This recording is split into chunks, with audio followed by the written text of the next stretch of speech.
Hello दोस्तों। तो आज की इस वीडियो में हम डिस्कस करने वाले हैं प्रीवियस ईयर्स क्वेश्चंस को। इस वीडियो में हम previous year computer questions discuss करेंगे PSPHSL का। और ये क्वेश्चन पेपर है जूनियर अकाउंटेंट कलर, जून में एग्जाम हुए थे 2018 के। सबसे पहले क्वेश्चंस को हम देखने वाले हैं। तो क्वेश्चन नंबर है फर्स्ट नंबर, जो 41 क्वेश्चन है। A tool which is used to track the security breach in a network is, वो टूल जो कि हेल्प करता है हमें ट्रैक करने में security breach in a network. तो ऑप्शंस है स्नीफर, सेकंड ऑप्शन है एंटीवायरस, थर्ड है वर्नेबिलिटी स्कैनर, फोर्थ है हैकर। आप इसके आंसर को कमेंट बॉक्स में भी कमेंट कर सकते हैं, मैं देख लूंगी। तो सबसे पहले देखेंगे कि ये चारों ऑप्शंस क्या क्या क्या है। स्नीफर क्या होता है? तो स्नीफर एक टूल होता है जो कि कैप्चर करता है और एनालाइज करता है पैकेट ऑफ डेटा को, जो कि डेटा ट्रांसफर होते हैं एक नेटवर्क से दूसरे नेटवर्क में। इसका कॉमनली काम होता है डिटेक्ट करना और ट्रेस करना सिक्योरिटी ब्रीचेस को।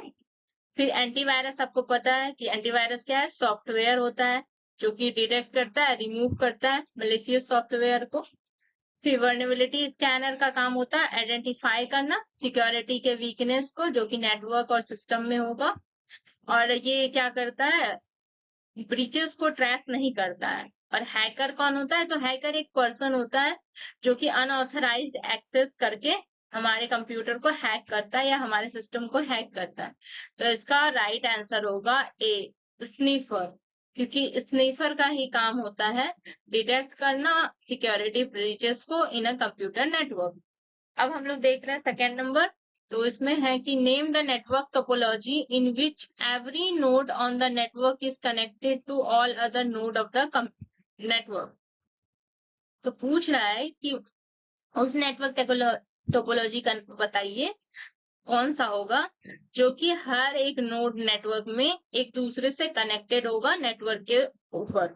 तो क्या वो रिंग टोपोलॉजी होगा, या वो मेश टोपोलॉजी होगा, या फिर वो बस टोपोलॉजी होगा, या फिर स्टार टोपोलॉजी होगा?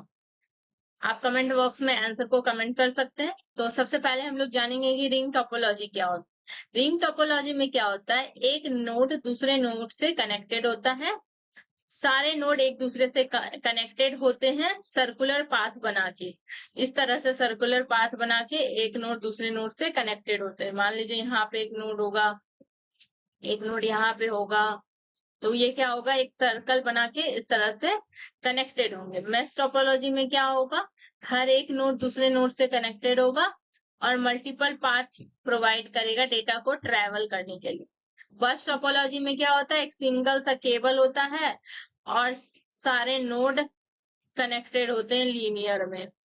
आप इस टोपोलॉजी वाले वीडियो को मेरे YouTube चैनल पे टोपोलॉजीज में मैंने सारे टोपोलॉजी के बारे में डिस्कस किया है, आप उसमें देख सकते हैं।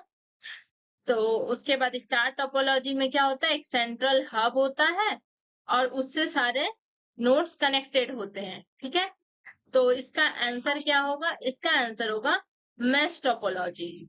ठीक है,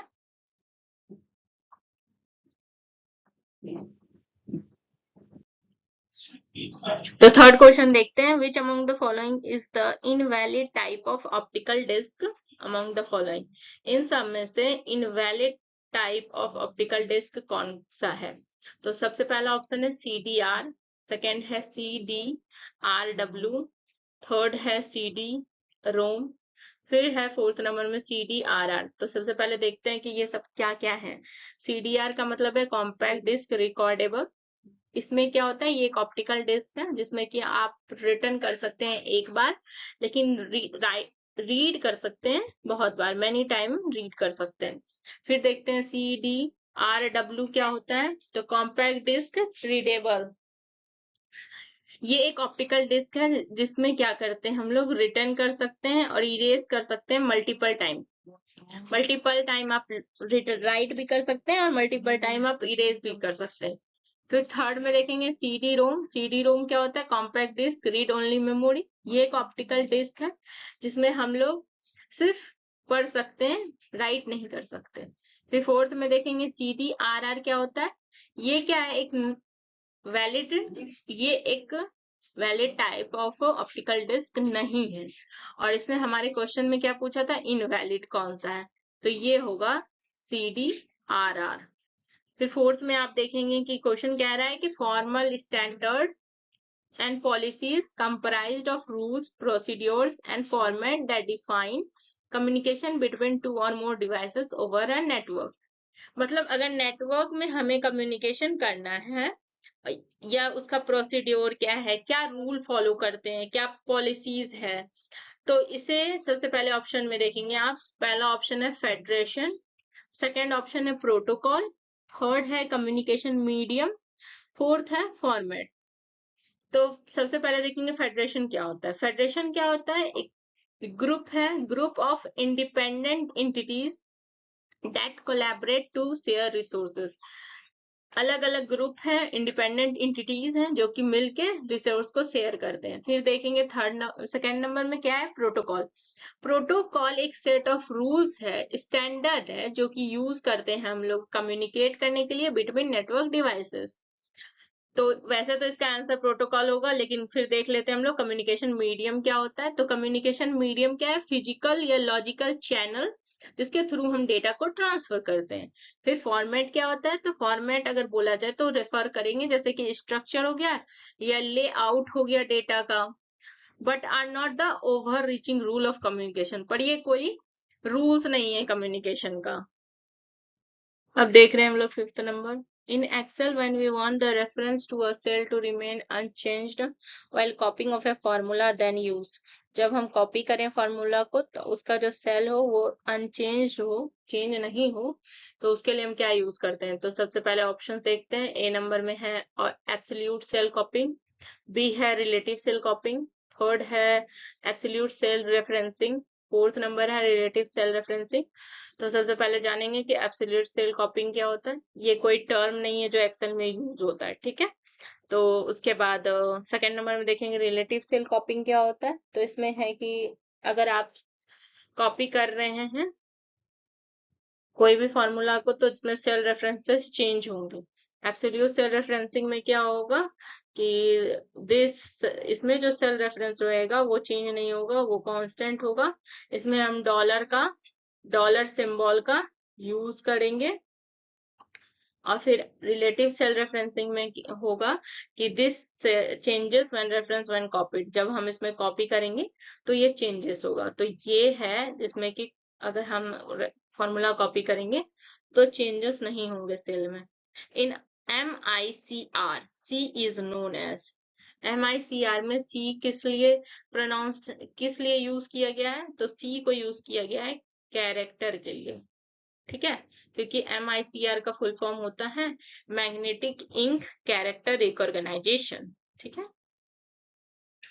तो देखते हैं seventh number, the URL for web page dot sample website dot edu। edu जो एक्सटेंशन है वो किसके लिए यूज होता है। तो edu क्या वो गवर्नमेंट के लिए यूज होता है या एजुकेशनल के लिए यूज होता है या फिर कॉमर्शियल के लिए यूज होता है या नॉन प्रॉफिट ऑर्गेनाइजेशन के लिए यूज होता है।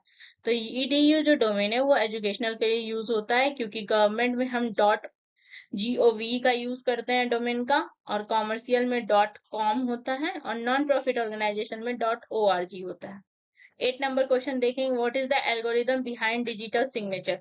डिजिटल सिग्नेचर के पीछे जो एल्गोरिदम है वो कौन सा यूज हुआ है। ए नंबर क्या हैशिंग यूज होता है, या फिर बी नंबर डिक्रिप्शन यूज होता है, सी में इंक्रिप्शन यूज होता है, या फिर वो एरर डिडक्शन है। तो सबसे पहले देखेंगे कि हैशिंग क्या होता है। हैशिंग क्या है, एक प्रोसेस है जो कि कन्वर्ट करता है डेटा को एक फिक्स साइज ऑफ स्ट्रिंग या कैरेक्टर में। ये एक कॉमन एल्गोरिदम है जो कि डिजिटल सिग्नेचर में यूज होता है। इसका आंसर हैशिंग होगा। डिक्रिप्शन में होता है कि प्रोसेस कर डेटा जो इनक्रिप्टेड फॉर्म में होता है उसको हम ओरिजिनल फॉर्म में डिक्रिप्ट करते हैं। और इनक्रिप्ट क्या होता है, वो प्रोसेस जिसमें हम लोग डेटा को एक मतलब कन्वर्ट करते हैं एक कोड में, या मान लेते हैं एक इनक्रिप्ट कर देते हैं ताकि कोई उसे अनऑथराइज्ड पर्सन एक्सेस ना कर पाए। और एरर डिटेक्शन क्या होता है? एरर को फाइंड करना इन डेटा ट्रांसमिशन। 9 नंबर देख रहे हैं हम लोग। The scanner that identifies the printed and typed text. कौन सा स्कैनर है जो कि आइडेंटिफाई करता है प्रिंटेड और टाइप टेक्स्ट को? क्या वो OCR है, या फिर बी नंबर BCR होता है, या फिर थर्ड नंबर ICR होता है, या फिर डी नंबर OMR होगा? तो सबसे पहले आप देख लीजिए कि OCR का फुल फॉर्म होता है ऑप्टिकल कैरेक्टर रिकॉग्नाइजेशन। ये एक टेक्नोलॉजी होता है जो कन्वर्ट करता है डिफरेंट टाइप ऑफ डॉक्यूमेंट को एक एडिटेबल और सर्चेबल डेटा में। और फिर BCR होता है बार कोड रीडर, जो कि बार कोड को स्कैन करने का हेल्प करता है। ICR होता है इंटेलिजेंट कैरेक्टर रिकॉग्नाइजेशन, जो कि यूज करते हैं हम लोग हैंड रिटन कैरेक्टर को फाइंड करने के लिए, रिकॉग्नाइज करने के लिए। और OMR होता है जो कि ऑप्टिकल मार्क रिकॉग्नाइजेशन, जिसको हम लोग रीडिंग करने के लिए मार्क्स को और डॉक्यूमेंट को यूज करते हैं। तो ये इसका आंसर होगा OCR। ठीक है, उसके बाद देखेंगे हम लोग 50 नंबर क्वेश्चन देख रहे हैं। विच of the following option is an arrangement of the element of A communication network? तो क्या वो नेटवर्क टोपोलॉजी है, नेटवर्क प्रोटोकॉल है, या सी नंबर नेटवर्क रेगुलेशन है, या डी नेटवर्क कंस्ट्रक्शन है? तो हम लोग किस अरेंजमेंट को यूज करते हैं कम्युनिकेशन नेटवर्क में? तो सबसे पहले हम लोग देखेंगे नेटवर्क टोपोलॉजी क्या होता है। नेटवर्क टोपोलॉजी होता है लेआउट या अरेंजमेंट ऑफ डिफरेंट एलिमेंट्स। जब हम लोग डिफरेंट एलिमेंट्स को अरेंज करते हैं, या नोड हो गया या लिंक हो गया कंप्यूटर नेटवर्क में, उसको नेटवर्क टोपोलॉजी करते हैं। नेटवर्क प्रोटोकॉल क्या होता है?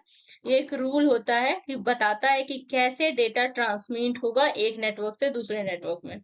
नेटवर्क रेगुलेशन का काम होता है पॉलिसीज को गवर्न करना नेटवर्क यूज के लिए। नेटवर्क कंस्ट्रक्शन इन्वॉल्व करता है physical and logical creation of network infrastructure. तो इसका जो सही आंसर होगा वो होगा नेटवर्क टोपोलॉजी। अब देखेंगे which of the following is true for internet in comparison to internet. तो A number it is less secure, B number it is more expensive, third है it is localized network, D number है it is more reliable. तो internet और intranet और extranet ये सारे topic network topology के हैं। तो इसमें जो इसका आंसर होगा इट इज लेस सिक्योर, क्योंकि इंटरनेट जो होता है वो लेस सिक्योर होता है। क्यों? क्योंकि वो ग्लोबल है। तो और इंटरनेट क्या एक प्राइवेट होता है। इंटरनेट क्या होता है? ग्लोबल होता है, और इंटरनेट लोकलाइज्ड होता है। और ये रिलेबिलिटी दोनों के अलग अलग होते हैं। अब 52 नंबर क्वेश्चन देंगे। विच of the following word can be replaced by N auto correct option?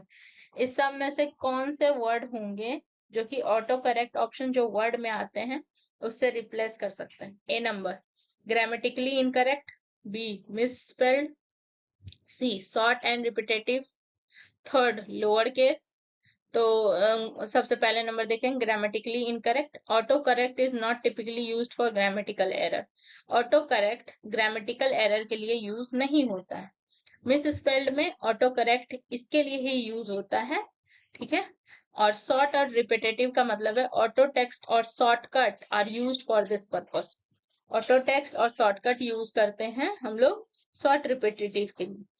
उसके बाद लोअर केस है auto correct can change capitalisation but mainly for misspelling. जब आपका स्पेलिंग गलत होगा तब वहां पे ऑटो करेक्ट लोअर केस को अपर केस में भी कैपिटलाइजेशन में यूज होता है। What is the standard extension of MS Word 2026 templates? 2026 template में extension क्या है MS Word का? तो सबसे पहले देखेंगे क्या वो .tmpx है। ये एक वैलिड एक्सटेंशन नहीं है। .dotx है, ये एक स्टैंडर्ड एक्सटेंशन है वर्ड टेम्पलेट का। ठीक है, ये जो है यही यूज होता है 2016 के टेम्पलेट्स में। फिर सी नंबर में डॉक टेम्प जो है ये एक इनवैलिड है एक्सटेंशन। डॉक्स जो है ये एक स्टैंडर्ड एक्सटेंशन है वर्ड डॉक्यूमेंट का, लेकिन टेम्पलेट का नहीं है। हमें से क्या पूछा गया है, 2016 का टेम्पलेट एमएस वर्ड का, तो वो होगा डॉट डॉक्स। 54 में देखेंगे, which of the following services is use to log on to a remote computer that is attach to internet. तो सबसे पहले क्या वो FTP होगा, या फिर बी नंबर VoIP, थर्ड में टेलनेट, फोर्थ नंबर IRC। तो FTP में क्या होता है, ये इसलिए यूज करते हैं फाइल को ट्रांसफर करने के लिए, लेकिन इसमें रिमोट लॉगिन नहीं करते हम लोग। रिमोट का मतलब है कहीं से भी लॉगिन कर रहे हैं हम लोग। VoIP का मतलब है voice communication over the internet. Telnet क्या है, एक प्रोटोकॉल है जो कि यूज करते हैं लॉगिन करने के लिए इनटू रिमोट नेटवर्क। तो ऐसे तो इसका आंसर होगा टेलनेट। IRC देख लेते हैं हम क्या होता है। IRC जो होता है यूज करते हैं चैट एंड कम्युनिकेशन के लिए। 55 नंबर देखिए, potentiometer is use in which of the following devices. कौन सा डिवाइस है जिसमें हम पोटेंशियोमीटर का यूज करते हैं, तो वो होगा पोटेंशियोमीटर किसमें यूज करते हैं हम लोग, क्या ए जॉयस्टिक होगा, या फिर ट्रैक बॉल होगा, या फिर प्लॉटर होगा, या स्पेस बॉल होगा। तो इसका आंसर होगा जॉयस्टिक, क्योंकि जॉयस्टिक में पोटेंशियोमीटर का यूज करते हैं हम लोग मेजर करने के लिए पोजीशन का, स्टिक के पोजीशन को मेजर करने के लिए। ट्रैक बॉल में क्या होता है, ऑप्टिकल सेंसर का यूज होता है। प्लॉटर में भी हम यूज कर सकते हैं पोटेंशियोमीटर को पोजीशन ऑफ द पेन का देखने के लिए, लेकिन इसका सही आंसर होगा जॉयस्टिक। स्पेस बॉल में यूज करते हैं हम लोग सेंसर को डिटेक्ट करने के लिए, लेकिन उसमें पोटेंशियोमीटर यूज नहीं होता है। अब देखेंगे हम लोग 56, विच of the following options specifies how client request data is constructed and sent to the server and how the server responds to this request। First number क्या वो HTTP प्रोटोकॉल है, बी नंबर WWW, या फिर CPOP, या D SMTP। तो पहले तो आप ये सबका फुल फॉर्म भी जरूर से जरूर देख ले, ये इंपॉर्टेंट है। HTTP का फुल फॉर्म होता है hyper text transfer protocol, WW का फुल फॉर्म होता है वर्ल्ड वाइड वेब, POP का फुल फॉर्म होता है पोस्ट ऑफिस प्रोटोकॉल, और SMTP का फुल फॉर्म होता है सिंपल मेल ट्रांसफर प्रोटोकॉल। तो सबसे पहले देखेंगे HTTP का क्या काम होता है। ये स्पेसिफाई करता है कि कैसे रिक्वेस्ट आएगा और कैसे रिस्पॉन्स किया जाएगा, इसका फॉर्मेट को देखता है HTTP। फिर WWW का है वर्ल्ड वाइड वेब, तो इसका है कि सिस्टम को इंटरलिंक्ड हाइपरटेक्स्ट डॉक्यूमेंट को सिस्टम, मतलब हम कुछ भी सर्च करते हैं तो क्या सर्च करते हैं, www.this, www.google.com।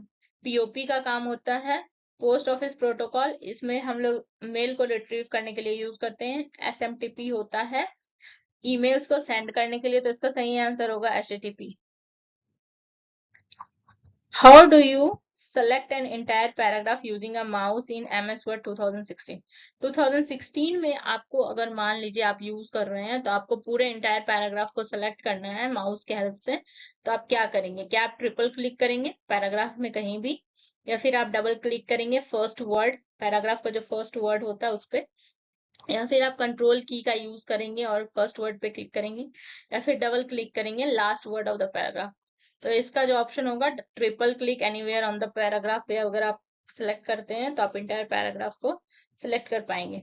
58 में देखिए, which of the following is use to convert digital signal into analog signal and vice versa. तो डिजिटल सिग्नल से एनालॉग सिग्नल में या एनालॉग से डिजिटल में जो हम कन्वर्ट करते हैं तो किसका यूज करते हैं, क्या हम रिसीवर का यूज करते हैं, या एंटीना का यूज करते हैं, या फिर मॉडम का यूज करते हैं, या ट्रांसमीटर का यूज करते हैं। तो रिसीवर में क्या होता है, वो कोई कन्वर्ट नहीं करता है सिग्नल को, ये सिर्फ रिसीव करता है। एंटीना का काम क्या होता है, ट्रांसमिट करता है, रिसीव करता है सिग्नल को, लेकिन कन्वर्ट नहीं करता है। मॉडम मॉडम होता है मॉड्यूलेटर और डीमॉड्यूलेटर, इसका काम होता है analog to digital and digital to analog signal को कन्वर्ट करना। और ट्रांसमीटर का काम क्या होता है, सेंड करना सिग्नल को, लेकिन ये कन्वर्ट नहीं करता है। In Excel, if a cell value is 1000 and it has to appear as $1000, then which of the following cell formatting tools should be selected? अगर सेल वैल्यू 1000 है और आपको दिखाना है $1000, तो आप कौन सा सेल फॉर्मेटिंग टूल को सेलेक्ट करेंगे?